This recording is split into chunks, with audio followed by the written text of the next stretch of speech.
Chapter 1182. It was early in the afternoon when Wilbur appeared in his room. He was radiating different colors, giving off an iridescent glow. He spent a long time absorbing the energy that emitted from his body, and he kept the powers hidden. He reverted to his usual self, and there was a satisfied smile on his face. Wilbur was in a great mood, so he made himself a pot of tea and enjoyed it. Soon, Farron and Elsa came to his room. They noticed that Wilbur was casually drinking tea, so Farron smiled and said, "Looks like you're in a good mood." "I am," said Wilbur smugly as he nodded. Elsa said, "What happened?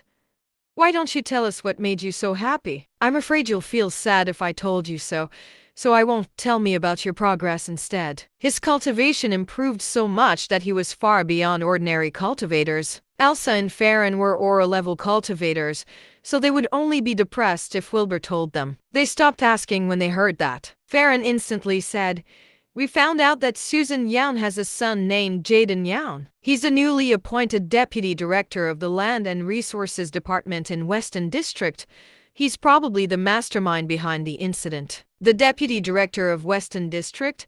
Wilbur had to laugh. Only a select few big shots in Town knew about Sea Lake Island and its real owner. It was normal that ordinary people did not know about Wilbur's true power and identity. It was because they had no chance to reach out to him. However, that did not mean they could afford to offend him. Elsa said, "The municipal propaganda department also made an appointment to meet the editor of CNS. The person in charge of Town also met the person in charge of Weston District. We have formed a plan overnight." "What's the plan?" asked Wilbur.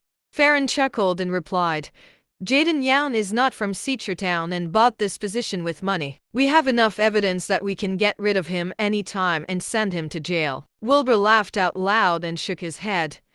He said, "He deserves that. How dare he act so arrogantly when he paid to be the deputy director?" "I know, right? Maybe no one would find out if he kept a low profile. Who would notice a deputy director of a lousy district department anyway?"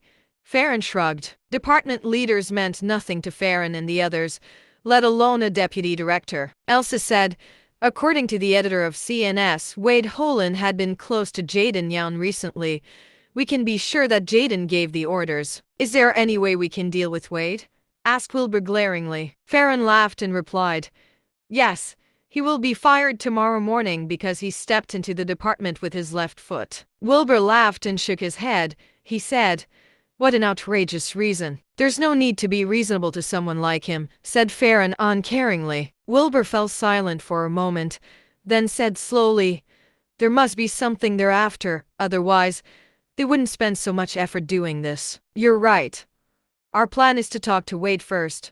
We'll find out what's going on. It would be great if he requests something outrageous because we can take care of him properly instead of just firing him," said Farron. Elsa also looked displeased. She said, "That's right.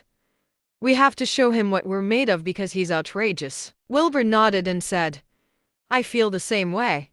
"It's settled then. I'll tell Charles to invite Wade to Sea Lake Island. I'll talk to him myself, and we'll see what he thinks." "All right.